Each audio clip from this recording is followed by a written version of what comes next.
Today on episode 49 of Rail Talk, we welcome HISA CEO Lisa Lazarus to discuss all of racing's hot button topics. I'm Joe Bianca. I'm an ownership advisor at West Point Thoroughbreds. And John, this is going to be a very me and you centric show because it was a great weekend of racing for the home teams. Jonathan Green, general manager, DJ Stable. And Joe, you are understating just how well West Point and DJ did this weekend. But we can talk a little bit about it and do some humble and not so humble brags this time, on episode 49.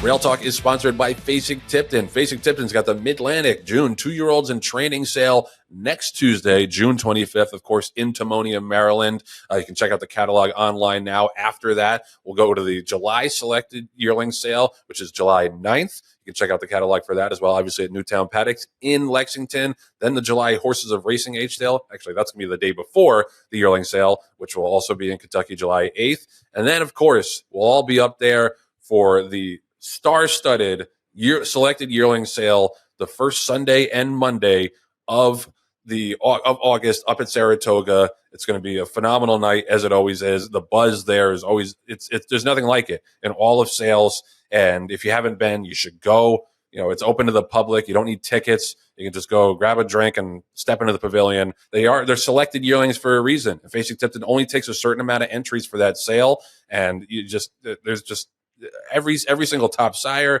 top dams. It's a 2-night extravaganza, and we can't wait for it.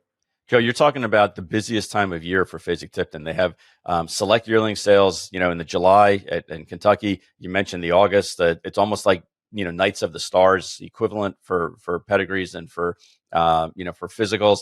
And then they have the online sales coming up, and they have the brick and mortar semi-annual Horses of Racing Age sale there in July at their facility in Kentucky. So if you want to buy a horse of any level, of any price point, of immediacy as far as turnkey racehorses, all the way to the top prospects that that could be Derby contenders like Sierra Leone, who was a $2.3 million yearling at the Facing Tipton Saratoga sale. This is your time to go ahead and cash in those coupons and start buying some horses, because they come in all shapes and sizes, all situations. And if you can't find a horse at Fasig in the next 60 days, you ain't looking.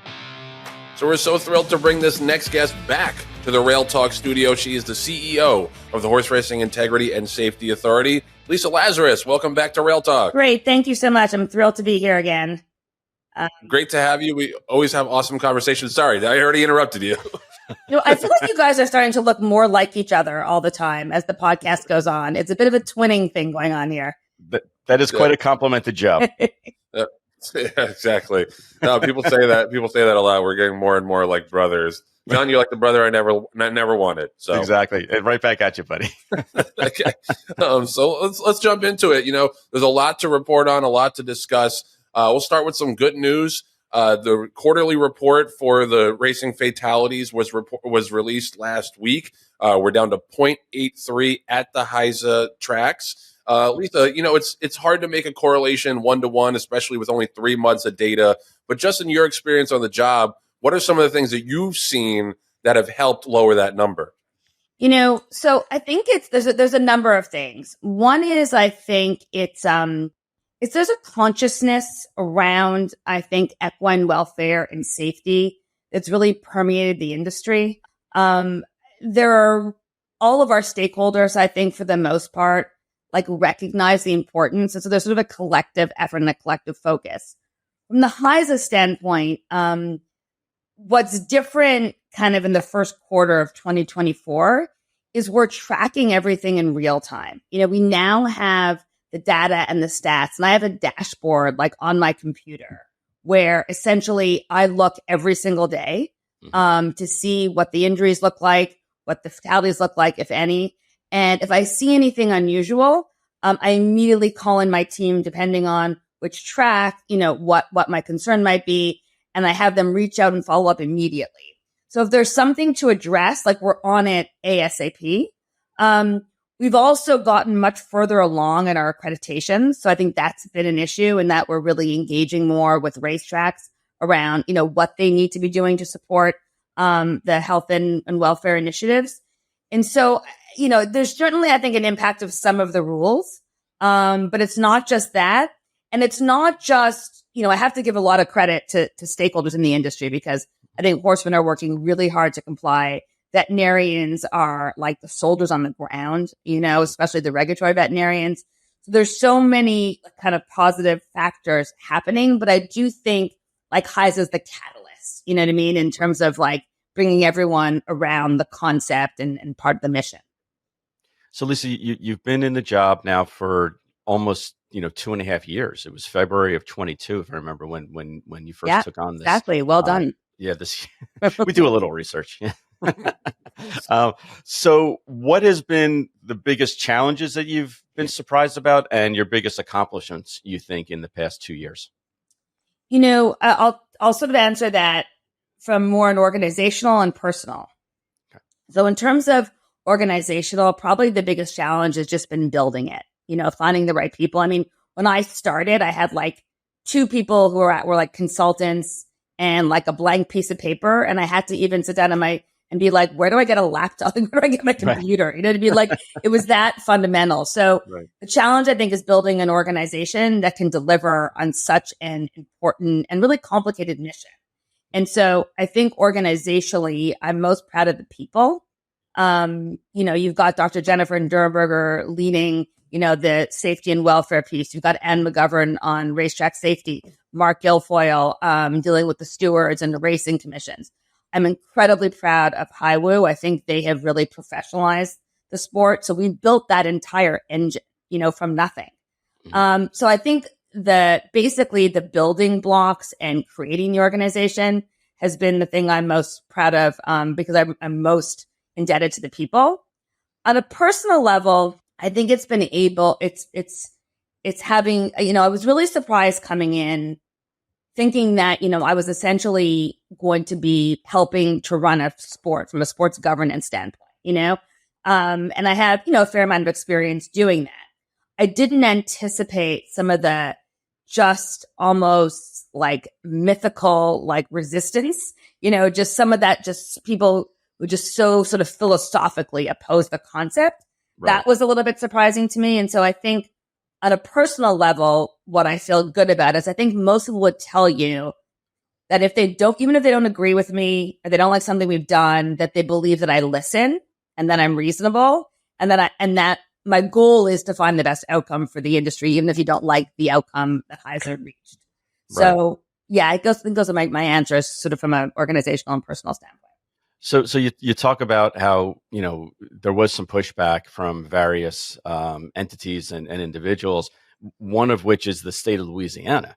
So with their recent attempt to kind of go rogue and have their own rules and then pull it back, they got a lot of pushback, but I'm sure from your organization, they got a great amount of pushback. Is that kind of behind the scenes what happened? Yeah. I mean, listen, Louisiana, as was definitely one of the leaders in terms of, we don't want federal regulation, changing what we've been doing for decades. People ought to remember this, but Louisiana was under HISA for like a minute. It never was under HISA for the anti-doping program, but on the racetrack safety side, and I actually went down to Evangeline Downs in June of 2022 and presented to the jockeys and all that. And it was a really challenging environment. Yeah. But we had people and we had allies that we thought we would be able to work through, et cetera. And then they were obviously successful with West Virginia in achieving the injunction. They sort of really sat outside of HISA. And I think one of the things that's happened with both Louisiana and West Virginia, which is sort of, unfortunate, is they've become a place for folks who can't operate under HISA rules to go and run. Mm-hmm. So suspended trainers, horses that can't pass our veterinary, inspections are often going to those places, I believe, to race. And so it's almost exacerbated the challenges I think that they have on the safety and integrity front. And I hope that as long as they're not under HISA, that they rise up to meet those challenges, because at the end of the day, we're one industry. And, right. You can talk about, we can all talk here and as insiders and inside baseball on, Louisiana is different. They're outside of HISA, but the regular person has no idea. You know what I mean? And that's the big problem is the optics. Is that if a horse breaks down, yeah, exactly. If a horse breaks down on one of those racetracks, PETA and the general public aren't going to delineate it as well. They're not under our jurisdiction. They just know that another horse broke down. Correct. Yeah. Well, and I just want a quick follow up on that. I think one of the great things about that story and about them rescinding the rules showed how unified the sport is now and how unified the horsemen and the stakeholders are in service of keeping the horses safer and having a cleaner sport. Have you seen that? Have you seen more unification and more compromise and more collaboration than when you first started? 1,000%. I really do. I feel, listen, the sort of the folks who are going to always be our critics are probably going to be our critics at the end of time. But it's becoming a much, much smaller slice of the pie or a much smaller part of the population. I really feel that there's a recognition at this point that HISA is here to stay, and that as an industry, we just need to make it work as well as it possibly can. And I do also see, I'm starting to get a lot more emails and texts that say, I really feel the difference. This has really changed things at my racetrack, Right. Especially from a lot of smaller and mid-sized trainers who say, I feel like I can actually really compete for the first time. Right. And also, I think there's a recognition that we genuinely are making headway on welfare. Now, I know you said it was a small sample and we were just talking about the first quarter, but as I look at the last quarter, quarter one and quarter two of last year were well above 1. We were 1.35 and about 1.45. And then quarter three and quarter four, we were under 1. And so this first quarter of 2024 is kind of following that same trend. So listen, I get we're going to ebb and flow. We're not going to be able to necessarily keep the exact number but to me, it shows that it's achievable. It shows we can do it as an industry. And I doubt we're going to go really far back at any point in time, unless something really unusual happens. But overall, we have the rules, the processes, the people in place to run a really safe sport. And that's what the industry and the public deserve. Yeah, well, it's really encouraging. That's what the horses deserve. We were talking about the breakdown rates. I read something in the release that HISA is going to start releasing or at least collecting numbers for training as well. Is that true? 100%. We're actually already doing it. We only didn't release it first quarter because we're still making sure that we're auditing it properly and stuff. We need a little bit more time to feel 100% confident in our numbers. So what we're going to do is sort of follow what we've done with racing deaths, which is that we're going to give them to everyone, to the public, in a sort of annual number at the beginning of 2025, and then start doing it quarterly. Got it. Yeah. Well, yeah, and I just had a question about the logistics of that because watching the races, it's relatively easy to see a horse break down or a horse pull up and do some investigation and get the numbers that way. But in the training, it's not always filmed. There's a million horses on the track. Logistically, how do you guys collect that data as opposed to the racing data? So there's a couple of things. One is the regulatory veterinarians and the safety directors at every racetrack under HISA has to have a safety director. And they are obligated to report any death, training, racing, or other. We have a sort of other category for colics or accidents, maybe in transit or in the stall. And then on top of that, what's really been helpful is that we have high-woo veterinarians and test barns at every racetrack. And it's mandatory whenever there's a horse fatality that high-woo takes blood and hair. So that process kicks off. And so we always get a notification from high-woo. We took blood and hair from this horse on this date. And so then we can also double check that against the information that we've received or not received from the track. So we have a few different ways of auditing it.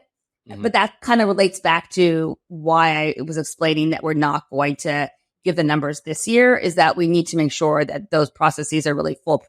We don't want to announce numbers that we later realize are incomplete. Lisa, I was just down in Ocala at the 2-year-old sale, and one of the conversations that some of the trainers and consigners were having is with regard to the fact that the 3 major sales companies kind of got together, I believe, with some of your guidance as well, to institute a new medication rule starting in the yearling sales for this coming cycle.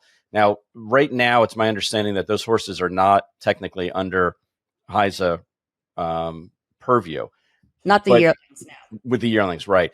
But the new rules and medication standards that came from your guidance, right? And your insistence. Yes, I mean we really kind of got the sales companies together. I think it was like last October. Yeah, which isn't easy. It's not easy to get them to agree on all anything. In the same room. Yeah, all talking. We basically said, listen, this is something that's really important. It's an all hands on deck moment.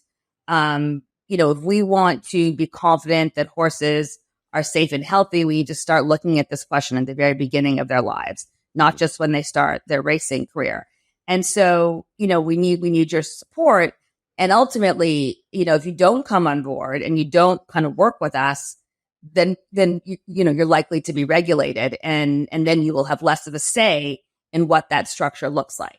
Fortunately, they all recognize the importance of the moment and the importance of doing their part. And so we didn't face any resistance. And I hope that's going to continue to be the case. The hot button issue the last month or so has been the metformin suspensions. The big one that got most of the news was George Weaver, but there's been a couple other ones. The HISA's original position was that there's no approved therapeutic use for metformin in horses. It could be synthesized to act as a steroid. Now you guys have backed off a little bit on that. You deferred some of the suspensions and want to have further review. Can you just take me through the timeline of that and then what's kind of changed along the way to make you guys take a step back to look at it closer? Sure. So one thing probably to just make sure everybody realizes is that we've tested probably like 80,000, 90,000 horses at this point, and we've only brought 5 anti-doping violations for metformin from start to finish. Mm-hmm. There is no therapeutic use for metformin in racehorses. There is a therapeutic use for it in older horses with equine metabolic syndrome, but that's really for horses that are older, heavier, et cetera. We, as I've said a number of times, we have intelligence through our tip lines, through our investigations unit, that, there are some trainers who believe that it does bring certain performance enhancing effects. They've been using it. I'm not saying that the ones that have tested positive or are facing those cases are necessarily those same trainers, but we do have that intelligence. And so that's how we were proceeding. We did raise, you may remember that at one point in time, we raised we call the minimum reporting level, so that we raised essentially the level so that we were confident that it was at a level at that point in time that was meaningful and not something that would just be sort of obviously a contaminant or an inadvertent transfer. That caused us to drop about 3 cases, which is why we also only had the 5. I'm going to say about a month ago, a new study came out on metformin, and it raised some questions around minimum reporting levels and other things. And so because of that, we felt that we wanted the RMGC Scientific Advisory Committee to kind of look at the issue, which they're doing. That's an independent group of scientific, qualified people who can examine this issue and look at the studies and kind of help us to make sure that our current policy as it stands is the right policy. We didn't dismiss any cases. We just simply, or my board felt and decided that while this scientific review was going forward, it was appropriate to lift any provisional suspension so that in the event that there's an outcome that changes anything, we don't have anybody who's sitting on provisional suspension. It doesn't mean that their cases are dismissed. They still have to go through the whole process, but they won't be suspended during the pendency of this review. Okay. And I always have this discussion with people about, HISA's moving the goalposts, and it's like, no, they're understanding that this is a new organization, that they're trying to implement new rules. And when they see that there's a change or that they need to modify something, they have the ability to make that change. It's not that they're moving the goalposts and changing the rules just to confuse everybody. The other argument that I want to discuss with you, or the other thing that comes up a lot is, people would be like, well, it's this picogram. Everyone all of a sudden is a specialist when it comes to pharmacologist. The pharmacologist, exactly. I mean, I can't even spell the damn word. I know a lot of people, can't even understand it. But I explain to them, you have to understand, Lisa has a legal background, and this is all based in law. It's not like we're picking on certain trainers and avoiding other trainers, or that, that there's an environmental taint in the water in Lexington and that's not being accounted for, that, a bunch of grooms decided that they were going to pee in one stall. And that's why, can you just walk us through some of these, what I call myths as far as defense sure. myths? No, that's a great question. First of all, one thing I just want to respond to before I talk about picograms is, in any anti-doping program, the science evolves, okay? And what we know today about substances is completely different than what we knew 20 years ago, 5 years ago, even last year, right? Mm-hmm. So if you were going to run an anti-doping program and you say, we're not going to modify things even when the science changes, I think totally unethical. Right. So by definition, you're going to have to see changes and things that happen, because science is always giving us new information. And there's no way any anti-doping program can be completely knowledgeable about every single substance that it regulates. Secondly, when it comes to picograms, I mean, I love, people send me texts all the time. It's such a low level. Like, how do you know? How do you know? A, you don't have the level, and B, you have no context for what a high level is. Like, a picogram of one drug can be incredibly impactful. Mm-hmm. And of another drug, it can be completely meaningless. It's just like, Mary Splay always talks about a pound of broccoli and a pound of chocolate.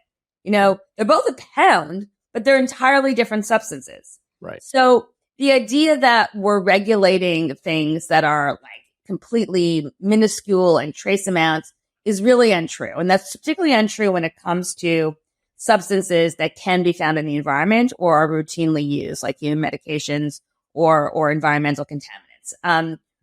We would certainly, regulate a picogram or something very small of EPO or an anabolic steroid, or things where, there's no way it could have gotten into the horse's system. It wasn't intentional. And the low level is probably related to the timing of the test. It's also, don't forget too, a level of something is also very much related to when the test was taken. It's a timing issue as well. Right. And the other thing that I think people don't realize is when we talk about 1 nanogram per milliliter, that's per milliliter in the horse. And the horse has thousands of milliliters in its body. I think some people think it's just 1 nanogram in the whole horse. Right. Which is obviously not the case. So these ideas around trace and picogram and milligrams and all that, they're meaningless without context. And these are things that, one of the best things about HISA is that the laboratories meet weekly, and they talk weekly about what they're seeing, what they're finding, what the level should be, and they adjust all the time. We've never had that in horse racing. Mm-hmm. And that was one of, I think, the biggest inequalities, is that you go from jurisdiction to jurisdiction under different standards. And so science is always top of mind, and the decisions that they make around these minimum reporting levels are based on science and based on consultation. And they're absolutely not made by me or anybody at HISA, anybody in HISA staff. We are completely, none of us have the expertise to make those decisions. They're made by scientists based on science. Right. Yeah. So basically, you wouldn't bring a case. You wouldn't suspend a trainer unless you had. I don't want to put words in your mouth, but just an exorbitant amount of evidence that something was going on. It wasn't just that it was a couple of grams over the testing. Because of your legal background, I would assume. Yeah, I mean, I guess the way that I would answer that is everything that we do is based on the science, right? A laboratory, we don't charge, or I should say, HISA doesn't charge trainers based on their reputation, their conduct, et cetera. Right. If they're a good guy or a bad guy, or bad, positive or negative, right? Right. And all of the thought that goes into what makes that sample positive or negative is methodical. It is thought through. It has been tested, and et cetera. And I'm not saying that with new science, we will one day find out that something should have been maybe a little bit different. But where we sit today is based on a lot of thought, a lot of consultation, and a tremendous amount of expertise. Yeah, no, I mean that's obviously the way to do it, is to trust the scientists, especially when none of us are particularly experts in the field. And actually, one thing I want to say, because it's one of the things that I found so interesting about the industry, is there's an incredible amount of desire for HISA and HIWU to play this good guy, bad guy thing, right? Exactly. Like this guy, John Smith, he's never had a positive test. He's the greatest guy. And there's no way he can have a positive, and so you're completely wrong if you got to throw that out. Then you've got but Dan, Dan, Johnson, that guy is like, we all know he's cheating, so you should throw the book at him. And like, you can't operate a program like that, and we never will. We treat everyone the same. We treat everyone based on the science. Most of us, I mean, I'm out there a little bit more, so I'm a bit more familiar, but the higher people have almost no idea who the trainers are and where they operate and what their reputations are.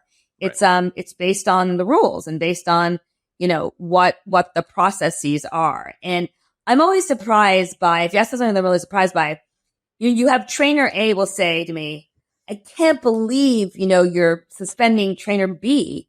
That guy is a good guy and he would never do that. Even though trainer A lines up his horse, at the starting gate every day against trainer B, they're much more focused on like worrying that it could be them than realizing that maybe we're doing them a service by taking somebody sort of out of competition or changing their practices who might be beating them unfairly, Yeah. Well, I mean, it's a fraternity. Yeah. That's the instinct. Exactly, the instinct is like, you're treating them wrong as opposed to you're protecting me. Right.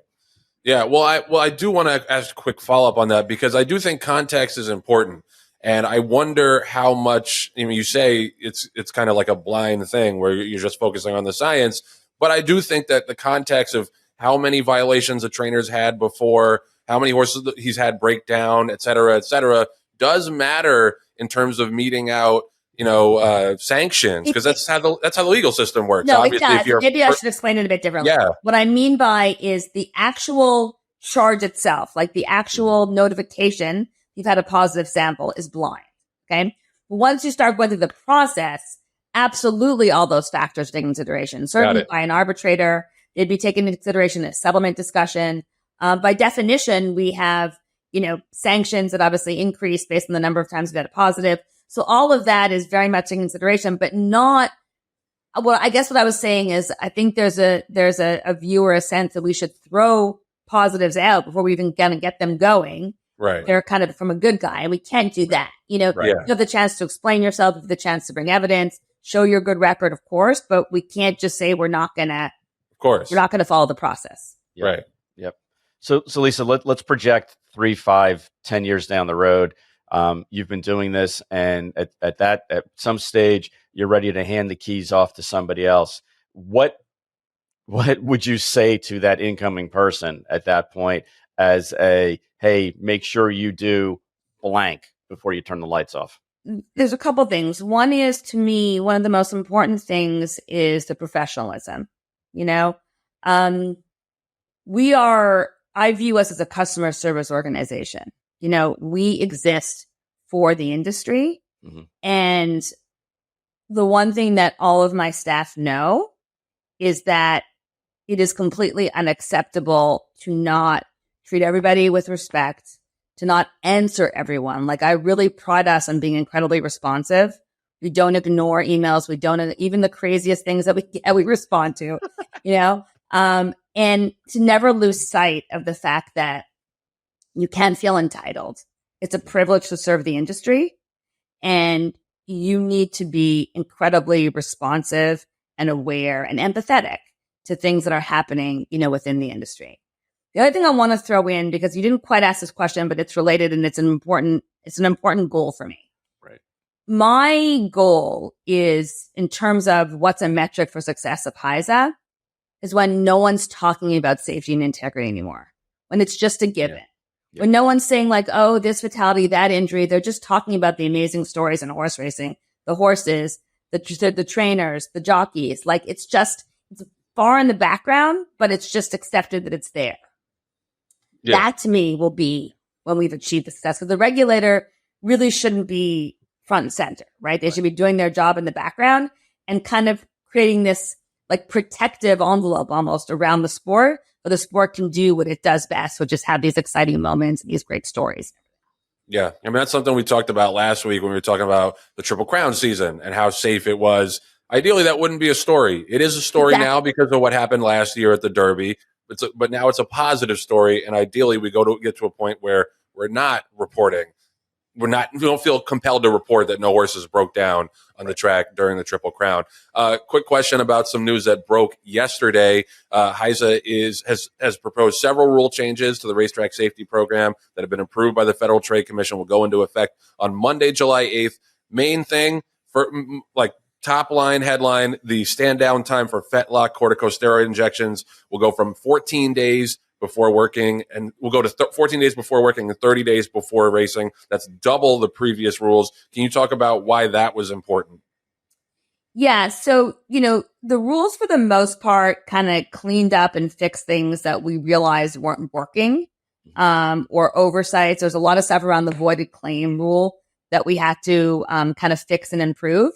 That is probably the corticosteroid stand down time is probably the only kind of new rule that's sort of a lot more rigorous and is going to have an impact. The racetrack safety committee who makes these decisions looked very carefully at the research and engaged a lot with, some of the California regulators, and really believed that the numbers showed that given the fact that the fetlock is far and away, the most common injury, in racing, that injections really exacerbate the risk, that was something that we needed to regulate. They talked about having a stand down time, that those stand down times for any joint for 30 days if it's corticosteroid, and we backed off of that and really limited it to fetlock.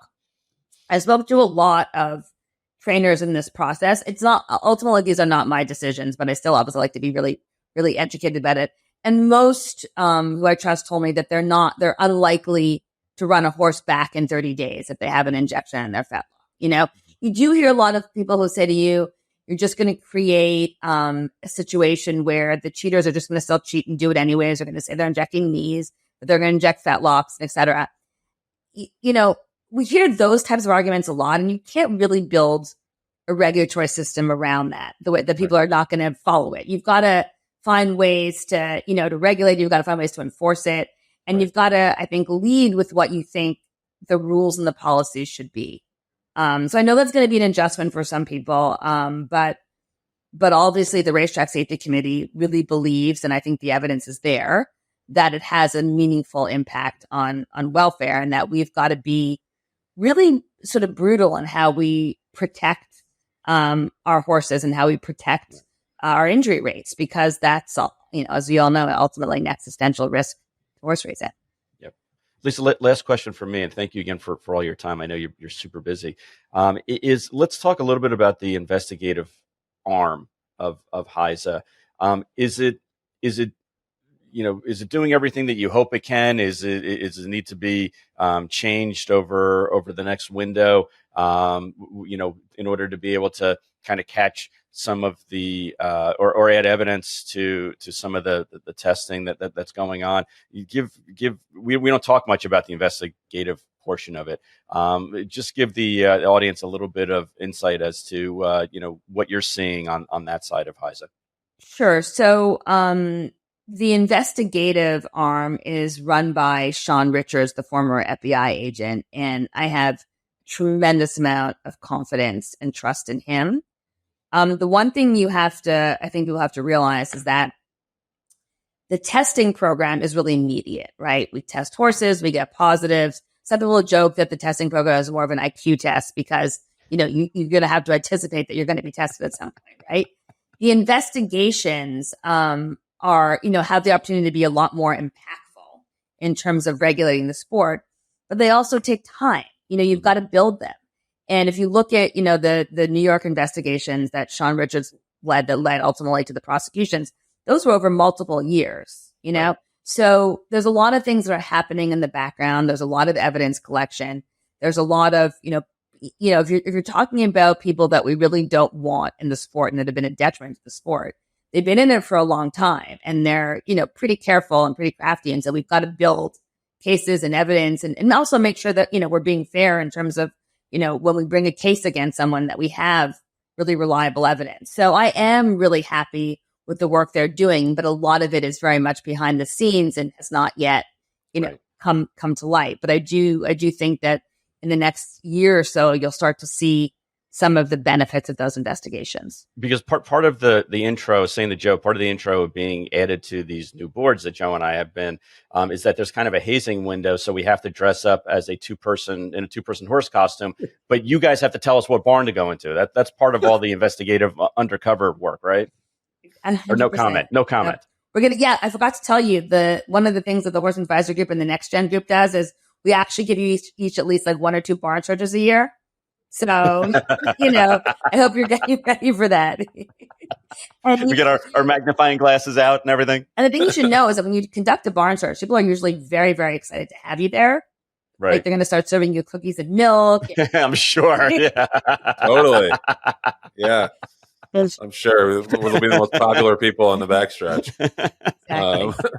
Lisa, thank you so much for the time. I do want to say one thing about the new rules. I just want to mention HISA is going to be hosting a webinar for trainers on Monday, July 1st at 2 Eastern to cover the impact of the new modified rules that I mentioned earlier, and they'll include a Q&A on the changes. That's, I think, one of the things, one of a real feather in your cap, and for the entire organization, the accessibility. And that continues, and it's so important, especially as we're kind of adjusting things along the way. So thank you for being available. Thank you for being thoughtful, and appreciate the time as always, Lisa. Thank you. And please attend that seminar because we really want to be able to share the information, and it's sometimes hard to reach everyone. So give us that chance. Thank you both for your support. Of course. Thanks, Lisa. That was great. Rail Talk is sponsored by TaylorMade. Hit them up at tailormadefarm.com. Deadline reminder, August 1st is the major deadline for the November breeding stock sales. So that's just over 6 weeks away. TaylorMade will take care of you unlike anybody else in the business for your top mares, for your weanlings, for your horses of racing age. And John, I think you've got a horse coming up at one of the facing sales with TaylorMade with the horses of racing age. Why, yes, we do, Joe. Thank you so much. Wow. I'm happy. Imagine that. Imagine that. Yes, we specifically selected out of all of our yearling crop. We sat down with Mark Taylor and Jeff Hazlett and said, we want to have one of our top yearlings at the July sale, Fasig-Tipton. And we selected first-year stallion Yaupan colt out of our mare Ice Cream. And you can see by the wonderful pedigree that you're looking at now that it's one of our third-generation foals that we've had. So we've had foals out of the first 3 dams. That's how ingrained that family is with us. Thankfully, they've been very, very good to us. And we can't wait to sell hip number 38 at the Fasig July sale with TaylorMade. And Joe, I don't know if you remember this, but that sale in particular was like a new sire showcase years ago. So there's kind of like that memory of first year sires. People bring their top freshman foals to that sale, and TaylorMade has just an exorbitant amount of horses in this sale, rightfully so. They hand select the top ones to bring to the sale, and I'm excited to have the horse show up in the maroon and blue of TaylorMade. Yeah, well, I made a mistake. I thought it was going to be a horse of racing age because you guys have been killing it with the horses of racing age sales, but this is a yearling, and there's a reason that John and DJ Stable trust TaylorMade with all kinds of horses, broodmares, yearlings, and of course, horses of racing age. So hit them up. They'll take care of you just as well. I mean, not just as well, because nobody commands attention like John Green and Len Green. But no, TaylorMade treats every single client like their family and every horse like it's the most important horse going through the ring. TaylorMadeFarm.com. As I mentioned at the top, we've got a lot of positive news on the home teams to report on. And we're going to start with barn favorite, show favorite, and I'm sure Green family favorite. Web Slinger got a stakes win in the Chorleywood overnight on Saturday at Churchill. That was a stacked field too for $175K ungraded. That was a legit field. And it was great to see him show up and get into the winner's circle because he's run so many good races along the way against really tough company.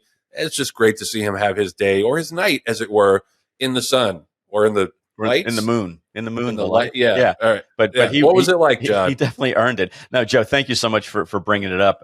We sometimes we make decisions and luck runs you over. This one was on purpose. We purposely left Webslinger out at Churchill Downs, which prior to that race, he'd run there on that turf, of course, 3 times, 2 wins and a third. Now he's got 3 wins out of 4, on the turf course at Churchill Downs.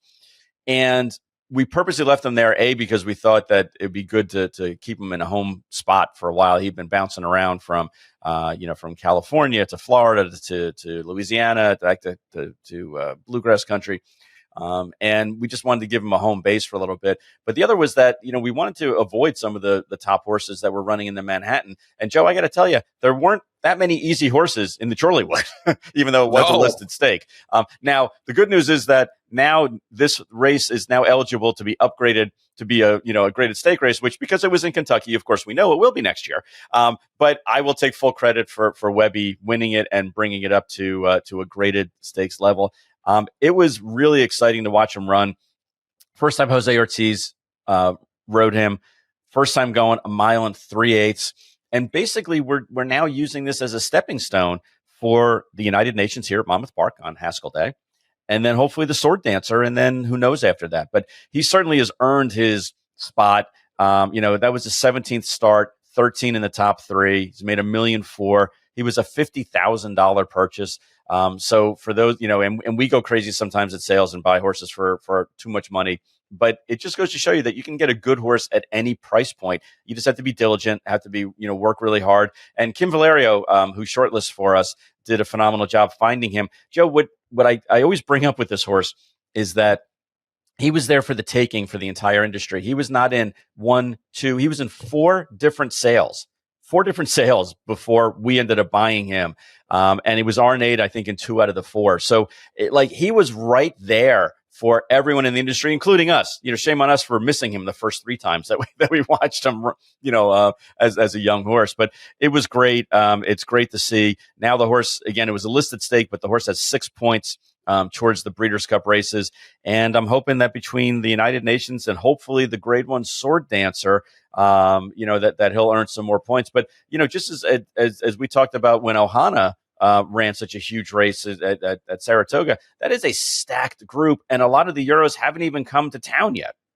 I know. Yeah, that division is more loaded than I thought going into the year. But yeah, Webslinger is like a get even horse, because like you say, you spent a lot of money on a lot of high profile horses from big time sires at these sales. Most of them don't work out, or if they work out, they don't work out to where they exceed their purchase price, right. And he's one of those horses that can get you even. You buy for $50K, makes $1.4 million and counting. Yep. So congratulations. He's a really good feel-good story. We've gotten a lot of good, texts and tweets and everything, which I genuinely appreciate. The one funny thing that somebody told to me is, we like to make up shirts for some of our top horses. And when he was a juvenile and Wonder Wheel was a juvenile, we made a shirt with both of them, Wonder Wheel looking like Wonder Woman, and obviously Webslinger looking like a little bit more like Spider-Man.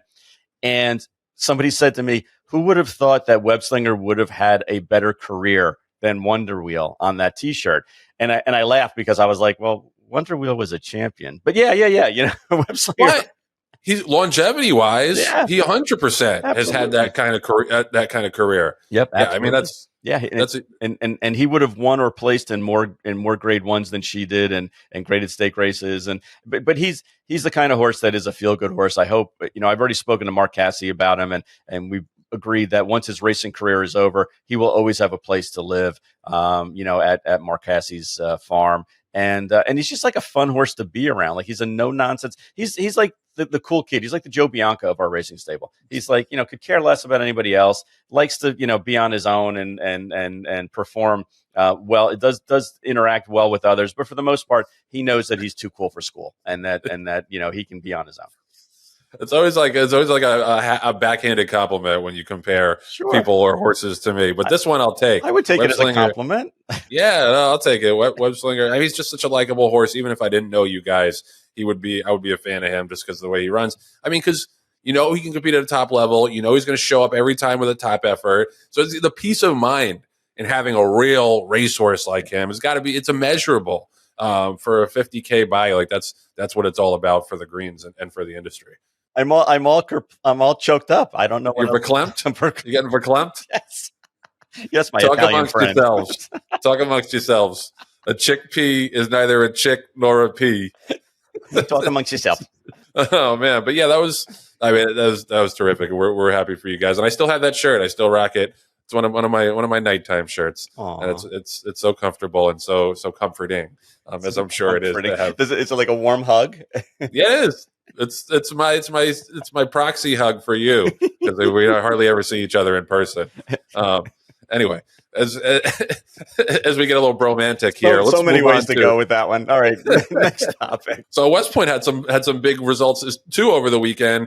We had 4 winners in total, and on Sunday, which was really cool, we had one at Churchill, one at Santa Anita, and one at the Big A. On Saturday, though, I think the most visually impressive of them was Pony Express, who was in a pretty stacked-looking maiden field. There were a couple of Bafferts in there, a couple other horses from top barns like Doug O'Neill and Mark Klatt.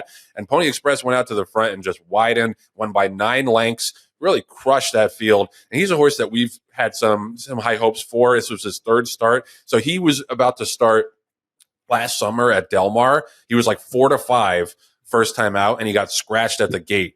And it was obviously a big disappointment. We had a ton of partners out there, but then they did like a nuclear scan and they found a little bit of, I forget what the exact injury was, but like probably a chip or something that we had to give him some time. So it ended up being a blessing in disguise. Came back, ran twice, set fast paces, and just couldn't quite keep it up down the lane. But this time there was no catching him. And he's an emergent 3-year-old I would look for in the second half of the year. He's by Gunrunner, yet another outstanding horse by Gunrunner. You look up and that's got to the point where I look up and I see like a chestnut horse winning by 1,000 lengths. I'm like, that's got to be a Gunrunner, right? Like when Tappet was at his peak powers, you'd see a gray, demolishing a field. You'd be like, oh, it's got to be a Tappet horse. Yep. So Gunrunners are one of those that's really stamped his horses, and they just get better and better. And then on Sunday, 3-bagger, we had Final Boss win the Cinema Stakes at Santa Anita, wire to wire. We had On My Honor win a 50K maiden claimer at Churchill Downs. And the one I was there for, we had 3 horses on Sunday, Battle of Normandy, wire to wire, in the finale, which was nice because we'd run 4th with the previous 2 horses, had a great group of partners there. And he's another one of those horses, like he's not quite as good as Web Slinger yet, but he hadn't won since his maiden win 2 years ago, but he'd run big in a bunch of big stakes races. So that was nice. And I got to say this, I got to give it to Flavien Prat because he's done this 3 times now. And we could, I could talk for a half hour about how much I think of Flavien Prat. He's done this 3 times now with West Point horses. I'm sure he's done it with other people's horses as well, with Ohana Honor, with Cugino, and now with Battle of Normandy. Mm-hmm. He broke sharp with a horse who had never been on the lead before, and he said, screw it, I'm on the best horse, come and get me. And that's something that should not be novel and should not be an outlier or an aberration. But you watch turf racing, especially New York turf racing, and you watch these jockeys and these trainers outsmart themselves and grab horses back. He said, no, I got the best horse. This is my race to lose. Why would I take his great break away from him and let other horses back into the race? You just shouldn't do it. I know turf racing is all about the final quarter of a mile, but when you got a good horse, you got a tactical advantage. And it took nothing. Like if you watch the replay, 2.5 nudges, maybe. And he was on a clear lead. And they're just, he's a shining example of the importance and the recognition of the importance of tactical speed, and all due credit to Flavien for that ride.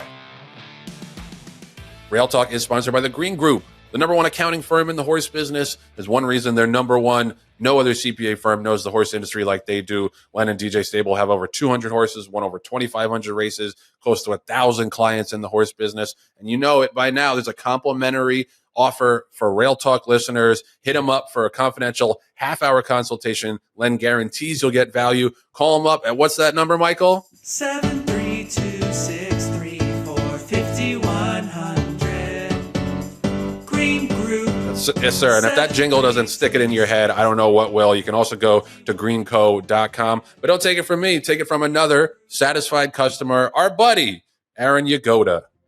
So I walked into the Green Group at the end of 1998. I introduced myself to Mr. Green. We switched my firm over in the 2000s, and it's been very lucky for my firm, my horses, and everything I have. I owe a lot to Mr. Green. He's a big part of my life, and the Green Group is a big part of my financial life, and they really help you. And they're number 1 in the tax and accounting and a consulting firm of the horse business. And you'd be missed if you didn't use the Green Group. Thank you, Aaron, also known as Len's third son after John and me. Greenco.com is the website. The number is 732-634-5100. And remember, Len guarantees you'll get value, and he's done it for scores of people before. He'll do it for you. All right, before we wrap today, we got some exciting family horse news. So these are the family horses. The DJ Stables and the West Point horses are the home team, but this is the Rail Talk family horses. You know, if you'll remember, we had our naming contests, and we had a couple horses that a horse that I named, a horse that was named after Patty. Steph, who won our naming contest, she is going to get the honor of having the first starter from the Rail Talk family horses in burner account this Friday at Aqueduct on the turf. We've got her starting. She's a daughter of Flame Away, one of my brilliant name. Stuff like it just knocked it out of the park.